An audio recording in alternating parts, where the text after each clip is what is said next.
Hey, how's it going, Robbie? Great, Matt. How are you? Doing good. Hey, for those of you joining us, this is menu planning. Uh, Doing this during the Maymester, we're going to do it online, so we're going to have to do it a little bit different than we've done it in the past. So I'm going to be putting together these slides for you each week, and I've got Dr. Mosley here to help me out, to help provide a little bit of commentary and just to some more insight. So why don't we go ahead and get started on menu planning, Matt? That sounds good. Okay, so a couple things I want to say about menu planning and why it's important is your menu is your structure for your restaurant. Your menu determines who your clientele is going to be. It determines what you're going to be preparing. It determines how your restaurant should be laid out. It determines what type of equipment you need back in the kitchen. It determines what type of training your servers need. All of that is determined by what you choose to prepare and serve your guests. So menu planning, in a way, it's not just coming up with fancy words to describe dishes. It's about creating the structure for your restaurant. So, and this slide here really kind of emphasizes that your menu is creating your brand. So it's telling your customers who you are. A brand includes other things like your mission, why you exist, your vision, where you're planning to go, and your values, what you're about. But your menu is part of that. And it really helps customers understand why they're coming to see you. Yeah, I couldn't agree more. The way a menu is set up and what's on it really kind of sets the tone. Yeah. Yeah. So your menu and your brand. So your brand is who you are, what you're about, and how does a menu support that? Well, there are a couple important things to think about. Your price point. You can be a restaurant that you're aiming for, a $5 entree, or you can be a restaurant aiming at a $50 entree. And in both of those, it could be a hamburger. It's possible to have a restaurant that has a $50 hamburger, but your menu is conveying to your guests who you are and what you're about. Your menu describes types of ingredients you use. Go on Five Guys, they make a big deal about being able to tell you where their potatoes came from, what farm they are from that day to make you connected to it. They display that information every day. Your menu stresses to your guests what they're going to be getting. Well, and it really helps clarify any kind of conceptions that you might have of a place too. So if you have a $5 and a $50 burger on a menu, it could be a little confusing as to what type of place this is. Right. What you need to define who you are, and that your menu should reflect that, what you're about. You don't have a menu usually that has like nachos for adults for $7 and lobster thermidor for $100. That's not going to be on the same menu. And that's a shame. That is a shame. Yeah. Your menu talks about the caliber or the type of cooking. There's nothing wrong with a barbecue restaurant. I love barbecue. But, if you order ribs, they're probably going to come in a basket.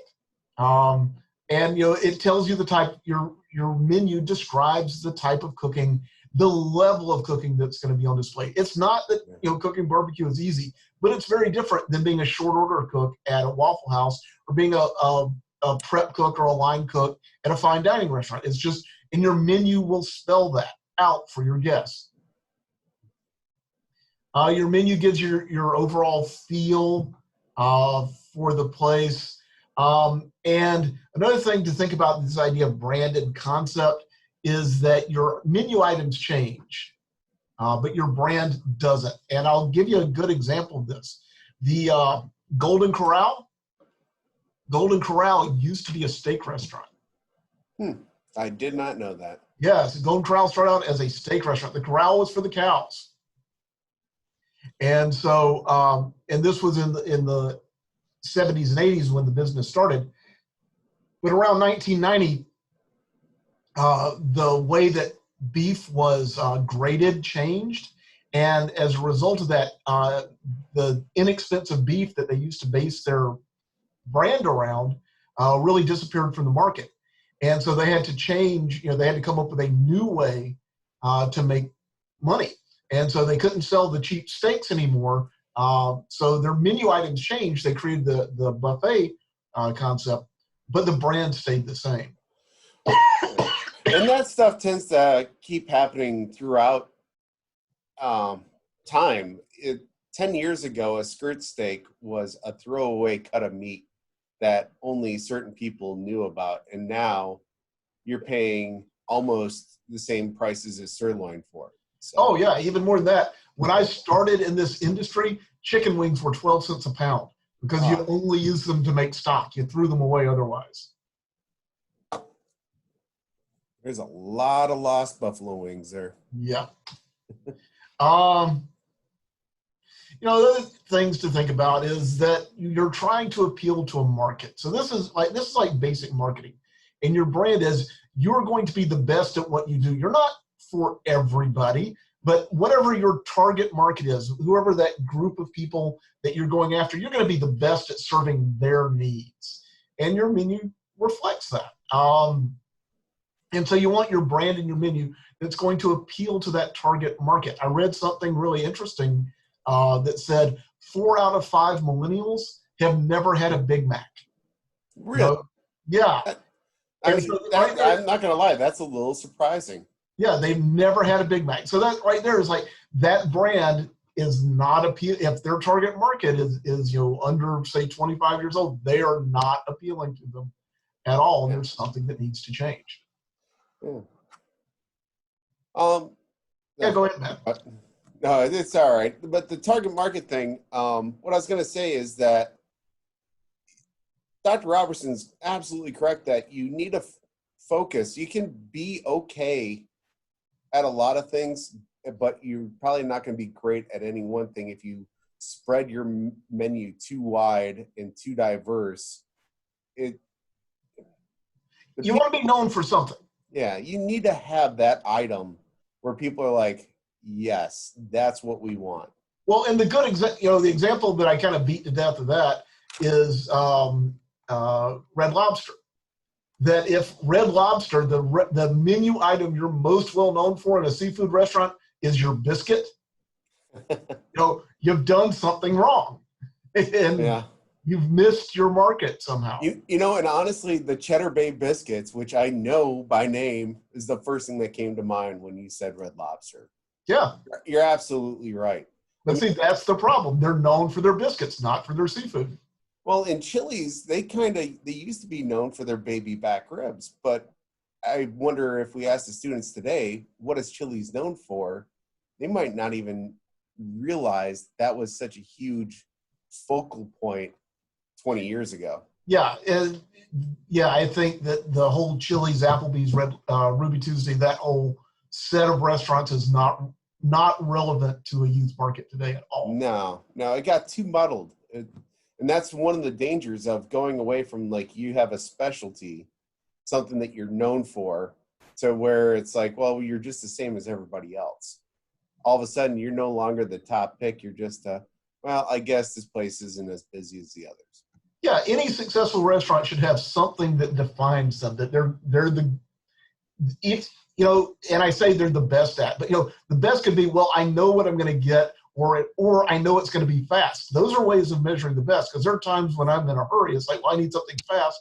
There are certain restaurants I go to. Exactly.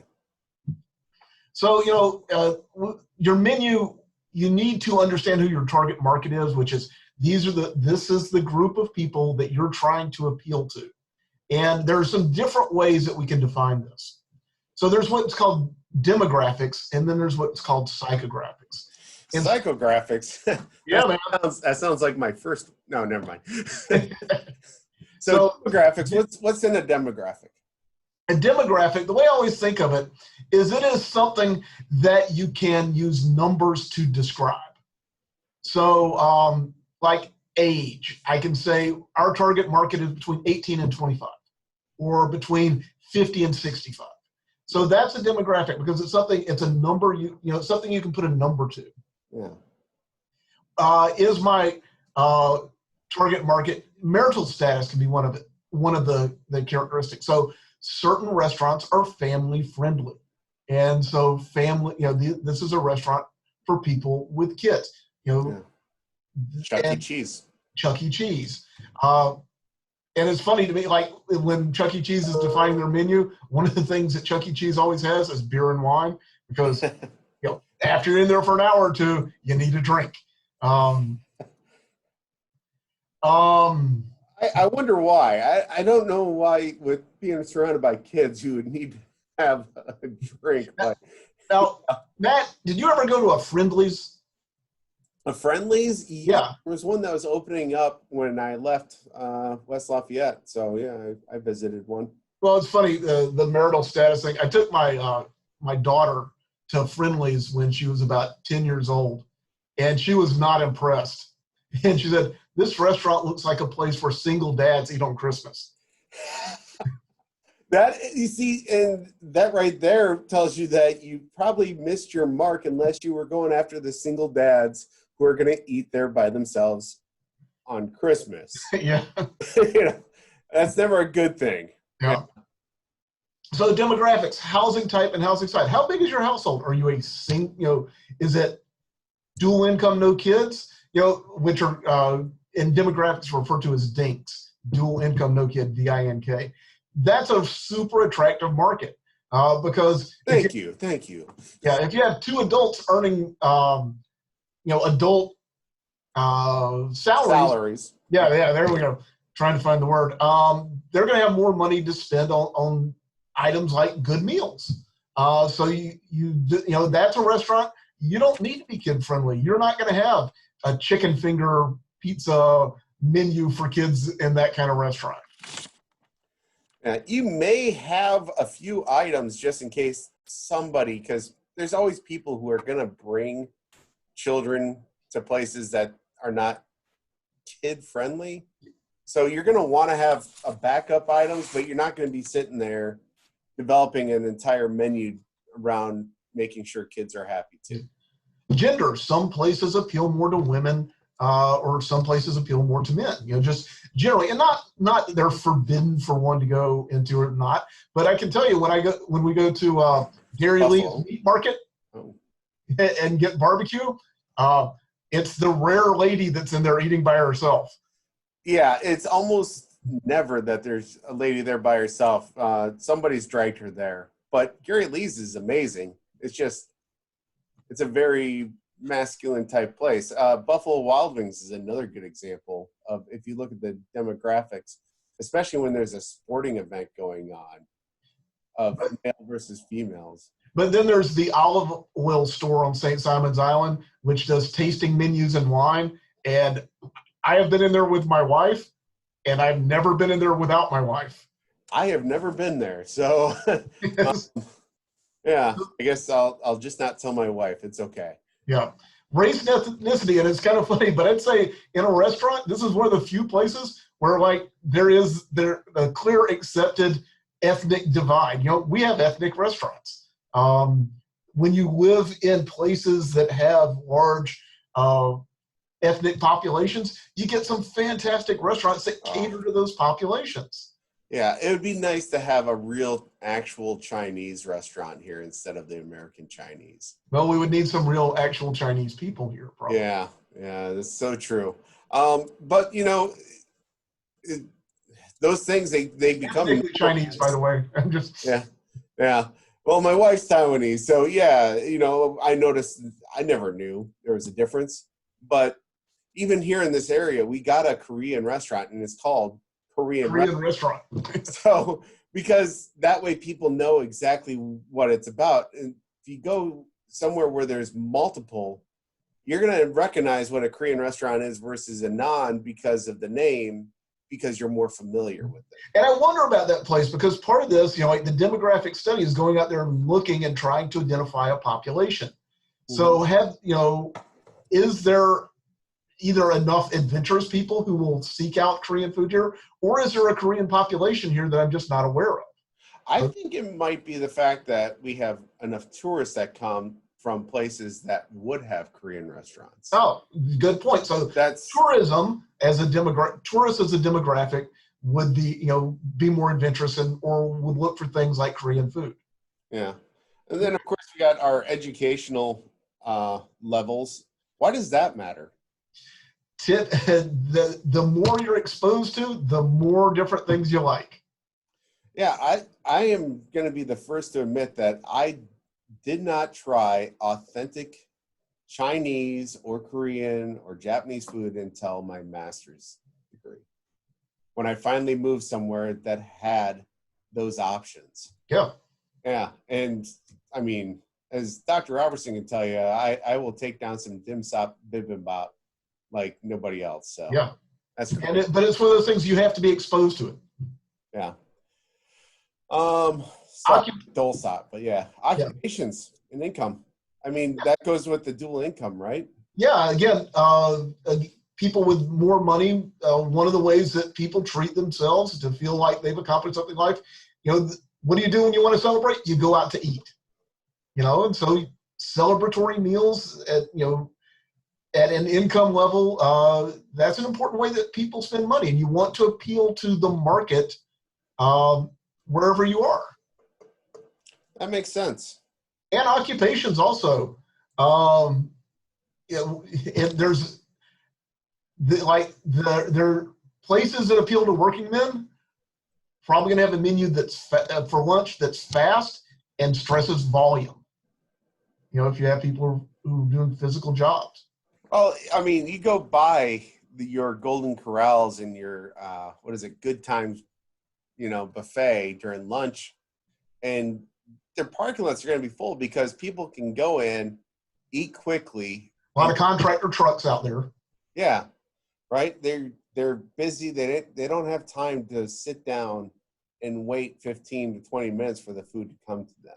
So when you're designing your menu, you want to think about who your customers are. That's a demographic point of it. Well, and that's not just your menu overall. That's if you're in a business district during lunch, you're going to want to have some items that can be done quickly and whatnot, as well as be able to provide for those who are having a lunch meeting. So, sorry. Yeah.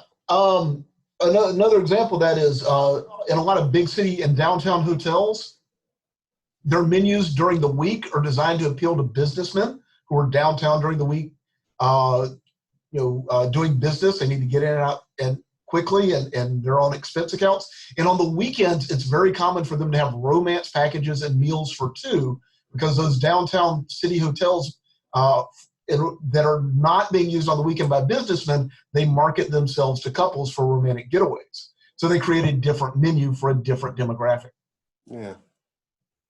So that's one way of looking at your customers. Another way is what's called psychographics. And psychographics is kind of looking at the things that they have in common, kind of the things that people share, sort of like hobbies. And the way to describe psychographics is that if you have someone who is a fisherman buy certain things. They're going to buy equipment, they're going to buy rods and reels, they're going to buy all those things. And it doesn't matter if you're a 25-year-old fisherman or a 75-year-old fisherman. Yeah. But that group are going to purchase the same types of items. So with a restaurant, we can also look at psychographics. So like when I said businessmen. So the businessman could be 25, or businesswoman, not to be sexist, could be 25 years old, they could be 70. But they're going to need the same sorts of things. Yeah. They're going to want to be able to wine and dine if they need to. Yeah. So so hobbies are a way that we can think of to describe psychographics. Where people shop, there are certain type of people that shop at certain types of businesses, and we know who they are, and that's a way that you can to separate out your market. Let's see. Football fans, they're going to tailgate. They're going to like tailgate food probably. How they spend their free time and what they spend and how they spend money on food. All these are kind of these aspects of psychographics, behavioral classifications of people. Other things that will affect your menu when you're trying to plan it out, and you're thinking about creating your concept, are trends. And trends change over time, but still you have to respond to them right now. That, when I first started teaching 20 years ago, telling students to go to work for Darden restaurants was a good idea. Working for Yeah, it was. working for Olive Garden, working for Red Lobster, working for Smoky Bones. These were good jobs. They had good management advancement, and those types of restaurants were really popular. But people don't go sit in full service sit down restaurants anymore. That type of restaurant is not the dominant part of the market that used to be. And as a trend, that type of dining has just gone away.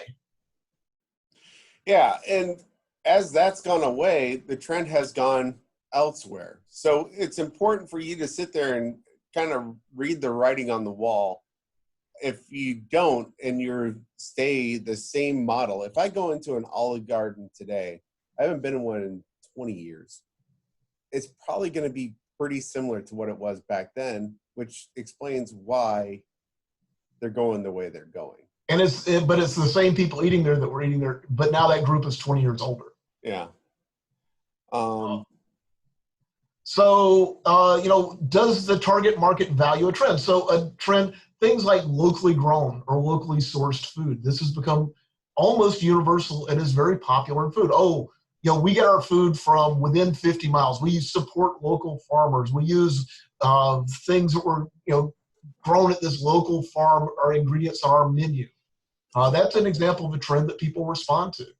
Well, and this is an important thing to note. Sometimes things like this, people might say that they care about, but do they spend money? But will they be willing to spend the money? Yes. So, like, people are like, well, let's go eco, right? But then it's like, well, we have to charge you more. What do you mean you're not going to give me a straw? Yeah. Well, what do you mean that it's just not going to happen right away? Your to-go boxes are different, and you're not just offering things up the same way. So a lot of people can say that they value something, but they might not be willing to pay for the difference as well. Sorry. Well, it's kind of funny. One of the things was results of unintended consequences was when it was mandated that restaurants had to put the calorie content on their menus. One of the things, because the idea was, well, people need to be aware of what the healthier choices are. They need to consume food with lower calories for health reasons. Well, what ended up happening, research indicated, was that people would see what item had the higher calories and would order that because eating out is a treat. It's like, well, if I'm going out to eat, I'm not going to eat healthy. I'm going to go out. I'm going to go have like this triple fried donut or something. Well, I kind of figured it would have been a bunch of guys sitting there to see who can eat the least healthy thing for them. Like, yeah. So you want to be aware of trends. So things, one trend in the last several years, food trucks have been a huge thing. Locally sourced, authentic food, all those things are trends. So you see this, you read industry journals, or you visit cities that are trend setting. That certain cities just become hot over time, and they have some combination of things happening there that create a buzz for what people want to do and what they want, how they want to live. And so when I think of food cities for trends, I usually think of like New York, Chicago, and even Cleveland. Yeah, Cleveland, when San Diego. The food truck movement started in San Diego. Yeah. Which makes a lot of sense. Food trucks up north are a little bit harder to do. Yeah. So we also want to look at our market just to see, who. I always say that I'm not going to open a restaurant selling hamburgers, if I have to compete with Five Guys, McDonald's, and Wendy's. That's a rough market. That's not what I want to do. With Korean restaurant, there's not another Korean restaurant. There's not another good, really Asian restaurant around that's authentic. So find a good Indian restaurant around here would be amazing.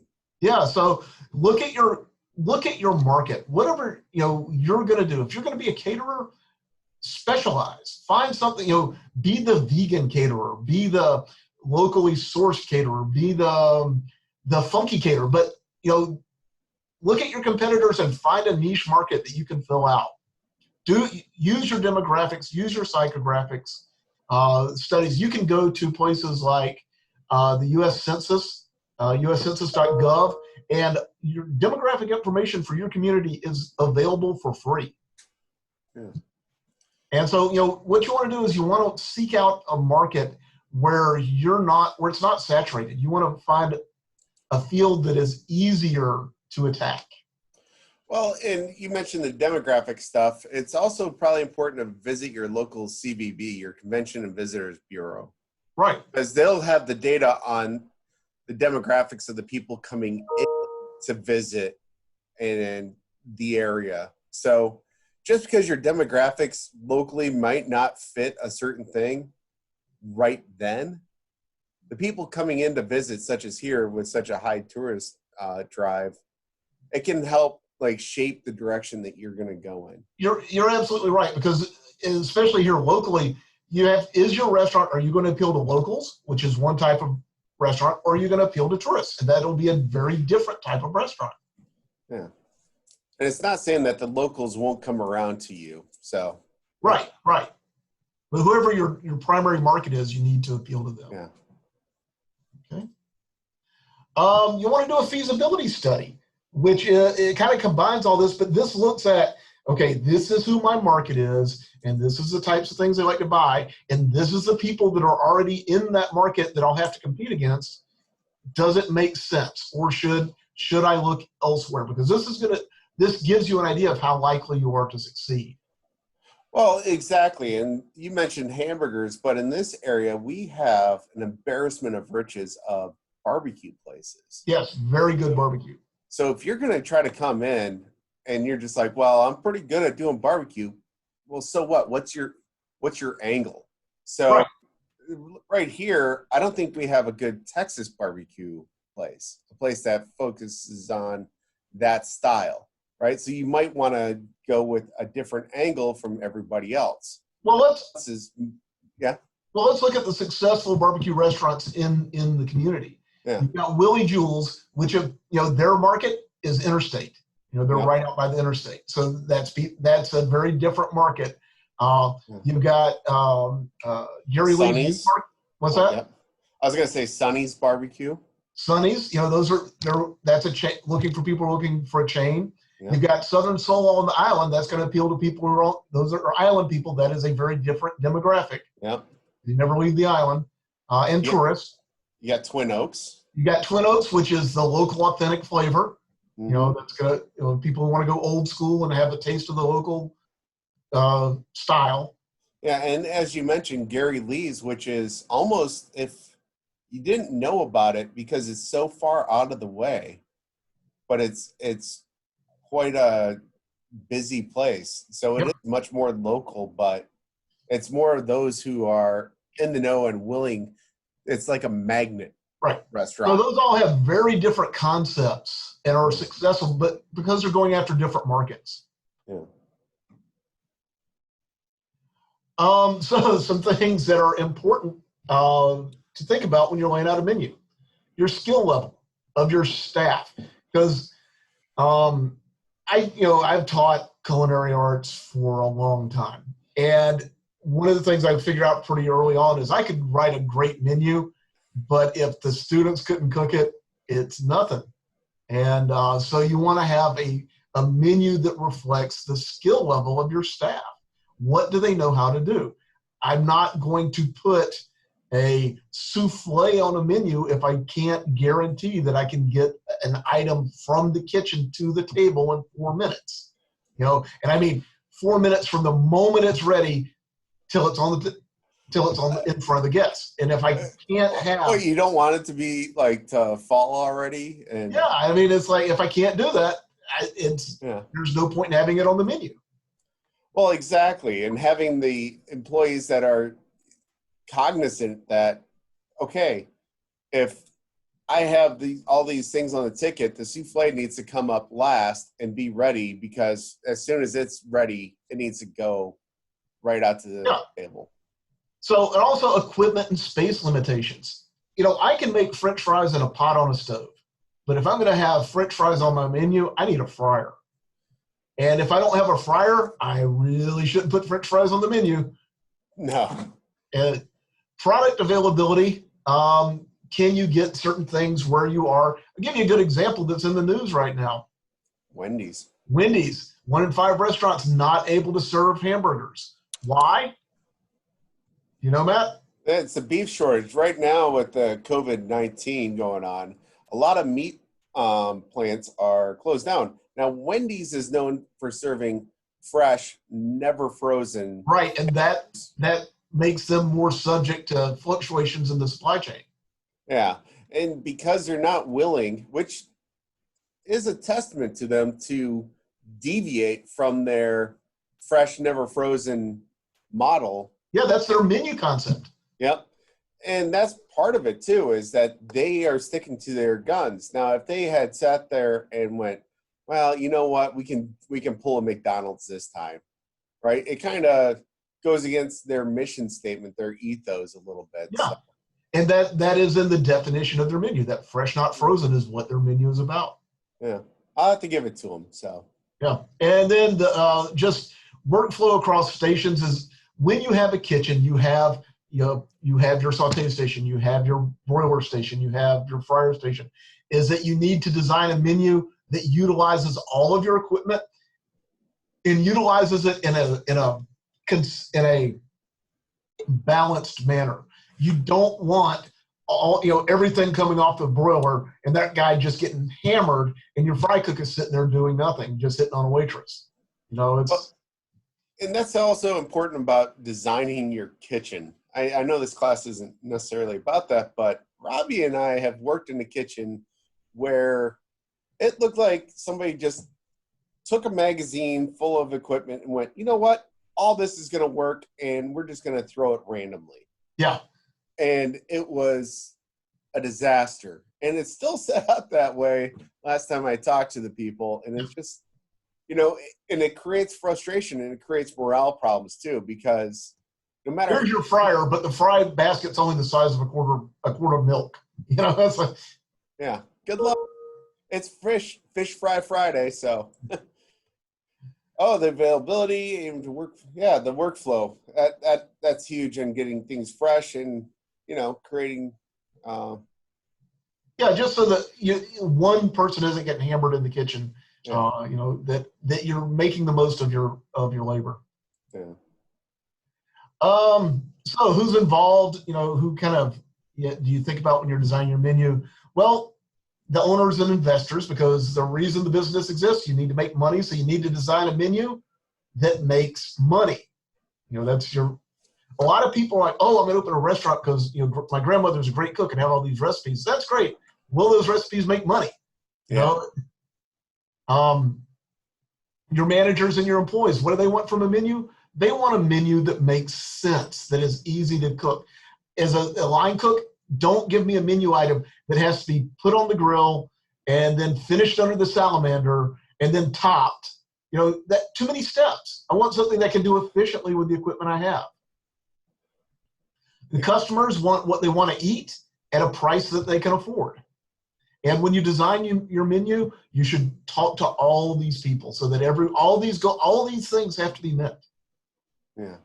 And then have a trial run to see if it works. Have a soft opening. Yeah, it never hurts to try out new things. If you want to come up with a new item, even to sit there first, you're going to perfect the way that you want it to be, and then you're going to do almost a soft opening of it just for your employees to give them a chance to see what it's supposed to be like, what it's supposed to taste like, and everything. What works, what doesn't. Yeah, and it might be one of those things that you do as a special item or a menu special to just see how your customers react to it before you go all in on something. Yeah. Okay, so that's it for the first chapter of menu design. We'll be back in a little bit with chapter 2.